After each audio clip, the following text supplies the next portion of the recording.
Well, gentlemen, Yeah.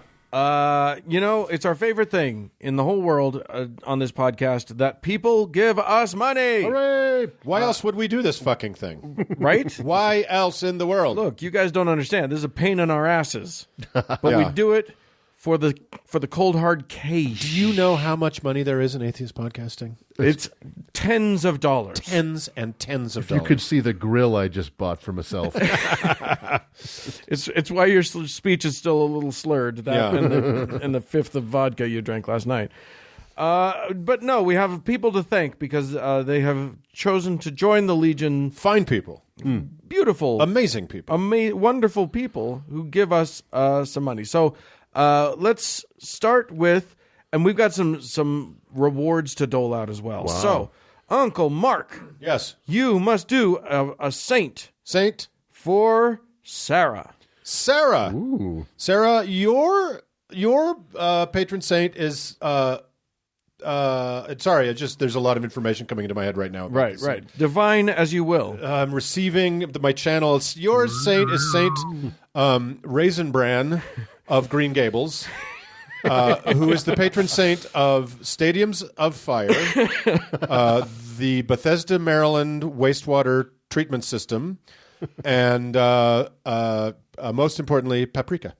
Oh, there Yeah. you go. Delicious. Yeah. And will eventually end up in that wastewater treatment. Yep. If we're lucky. One way or another. So there you go. Well done, Sarah. You are a very fortunate woman indeed. Yeah. Robert also needs a saint. Oh, my God.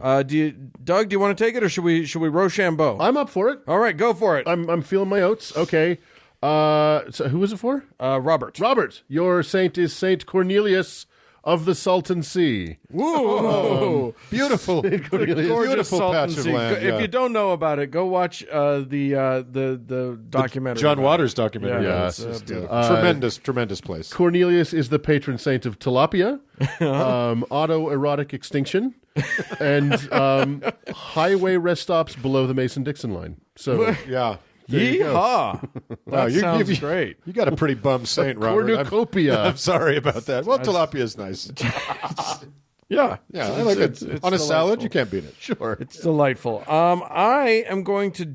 We have some heavens also. Oh my God! So I am going to. I'll give you a break, and I will do the first heaven. Okay. This is for Elaine, and let me just pull it up here. I got all these things here. Here we Yeah, go. Elaine, this is going to be what? No, here's the problem. Yeah. These are real. Yeah, well, and, This is where you're going. and permanent. Yes, it's a forever place. But obviously they are not. They're carefully crafted with you in mind. Yes. So don't worry, it'll be great. Yeah. So here we go, Elaine. You might be our luckiest heaven recipient ever. What? Yours is the heaven that every other heaven is going to be jealous of, and pretty soon everybody's going to want to switch. But tough shit!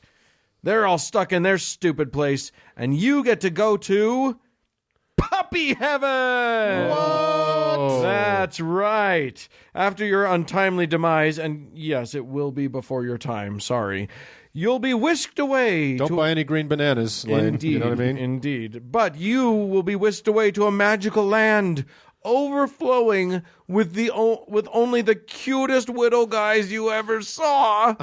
You'll be surrounded on all sides by so many heart-wrenchingly totes adorbs puppers, your jaded little soul will explode with joy. You'll start each day being woken up by a precious little fella who just needed to jump up on the bed for some crack of dawn cuddles. Oh. It's the best alarm clock a person could have. Then, after a peaceful 10 minutes, a few more will find their way up, and you'll have yourself a rambunctious little wrestle. These tiny bodies will tumble around with their ears a-flopping this way and that, and big, adorable eyes stopping every now and then to look adoringly toward you before diving back into the fray. This is your afterlife, Elaine. Can you believe it? Eventually, you'll arise and greet the day. Maybe you'll sip a cup of coffee in the morning and in the perfect morning temperature outside as you watch some baby boxers eagerly tugging of war with rope toy. Or eat some eggs and bacon in your favorite breakfast nook and maybe slip a little nibble to your favorite naughty husky. Then, how about a walk through a meadow where tiny labradoodles frolic in the golden glow of the perfect sunrise? Don't worry, the sun will stay at that perfect angle for as long as you're enjoying it. This is your heaven, Elaine. It bends to your beloved experience. And these pups, oh, they're ideal. Always the right kind of playful, always exactly as snuggly as you want them to be. They'll leave you alone when you want, and they'll find their way to you when you need them. And they'll always stay puppies, forever. The littlest, cutest things in the world. Now, since this is a how-to heretic heaven, trademark, copyright, all rights reserved, you may feel like another shoe is sure to drop. That you'll have to clean up the poop, or all your favorite heavenly shoes will be gnawed to oblivion. But no! These are heaven pups. They're perfect in every way. They don't poop. You never need to feed them unless you want to. And they're always the perfect amount of misbehaved.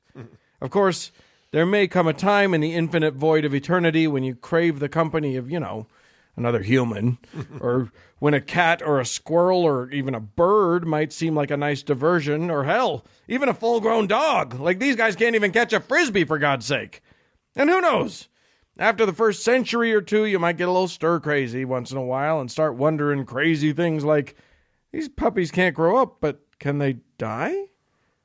I'm not going to speculate on what that thought will do to you as it rattles around in your head. Look, you're no psychopath, but day after day in eternity with nothing to do but cuddle and play is going to get old. Anybody would start doing weird shit eventually. Maybe you'll redesign your house. Or maybe you'll start to systematically tear it down just to see what happens. And maybe you'll find that, like the movie Groundhog Day, when you wake up the next morning, all is restored. I don't know if that'll get you wondering about what will happen if you totally accidentally just happen to step on one of the sweet little guys around you, or even more sinister thoughts might start popping up. Or if you'd even act on those thoughts. I just don't know. I just don't know. But whatever happens, that's your heaven. Puppies! Yay! And everybody loves puppies. You murderer. Yeah, heaven's a more complex reality than a lot of people imagine. People don't understand. You got an eternity. Things go a little weird. Yeah. Eat right, people. Heaven's awaiting. Yeah, exactly. You're going to end up trying some shit, and then you'll live to regret it because you can't die. Yes, indeed. Yeah. So, Uncle Doug, Yes. you also have a heaven prepared. What a banquet of patrons this Yeah. week. Yes, indeed. What a banquet. Thank you. And this one goes out to Kunk 523. All right. I'm just going to call it Kunk. Oh, I'm going to stick with KNK. Okay. It rolls off my tongue. You could say kink. Kink. I don't know. I don't know if it's kinky, but there you go. Well, I'm going to assume. Well, KNK 523, perhaps you were familiar with the Bee Gees lyric, "I started to cry, which started the whole world laughing."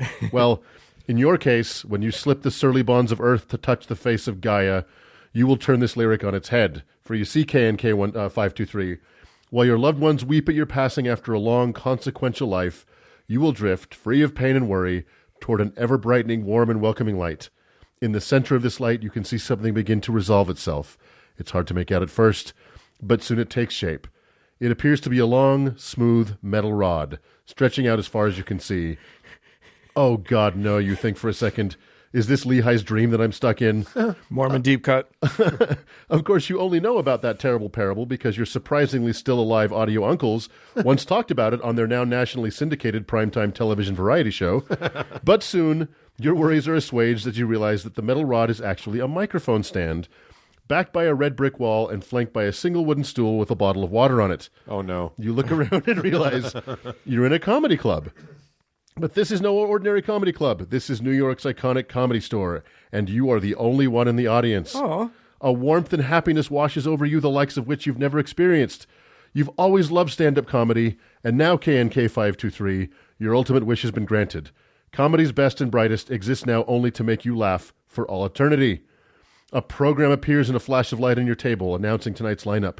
You fold it open to see two names written in glowing calligraphy. It takes you a moment to process what you're seeing. Tonight's warm-up act is Michael Richards, followed by the headliner, Louis C.K. Huh, you think. That's weird. Well, KNK523, you see, God's a busy girl, and while she was all too happy to craft a heaven just for you, full of comedy gold, she has not been paying attention to the news for a while. Okay, you think. No problem.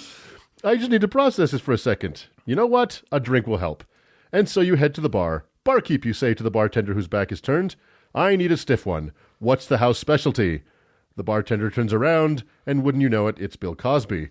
In his unforgettable Cosby stick, he says, White Jello shots, of course, with the binging and the banging. Rudy, bring out some shots.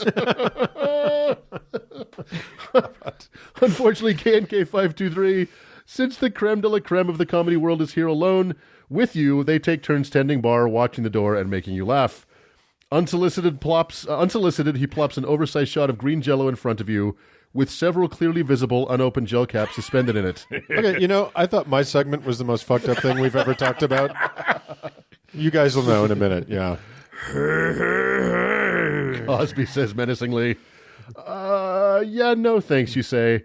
I think I'll have something to eat. You glance over to the small kitchen window and see Paula Dean's ample face smiling back at you. And so eon after eon, you are treated to set after set of Louis C.K. dry masturbating for 20 straight awkward minutes, Andrew Dice Clay spouting limericks that were racist in the 80s, Eddie Murphy stuck in his shockingly homophobic raw phase, and Michael Richards inexplicably shouting the N-word at you. All while Bill Cosby tries to sneak up on you with a dripping hypodermic needle. Oh, well, you think. At least they didn't book Carlos Mencia. Enjoy. You see, the problem with the heavens is that when they come to you, you don't get the sweaters. Oh, my God. Wow. Well, I hope this will encourage more people to give it the heaven patronage level. Yeah, indeed. I blame myself for this. I at one point complained to Uncle Doug that all of my impressions have been ruined because they've all gone really dark. Exactly. And there you go. Yeah, your Roman Polanski is flawless. Thank you. Yeah. Thank you. So good. So. It's just hard. It's just harder to find the audience. Well, guys, if you want to join the ranks of these lucky people, and have a Jello shot in heaven, you can do so at the howtoheretic.com. Go to the Support Us tab. Click there, pour in the money, don't stop. Yeah. Hey, go to wherever you go and give us 5 stars, won't you? You can do it on the Facebook. You can do it on the iTunes. You can do it anywhere. Yeah. And your reviews, your 5-star reviews and what you write there, they're beautiful. Thank you so much, you guys. It means the world to us. And it helps spread the word and bring our heresy to more, folk. Everything. Yep. So do it. Let's move on.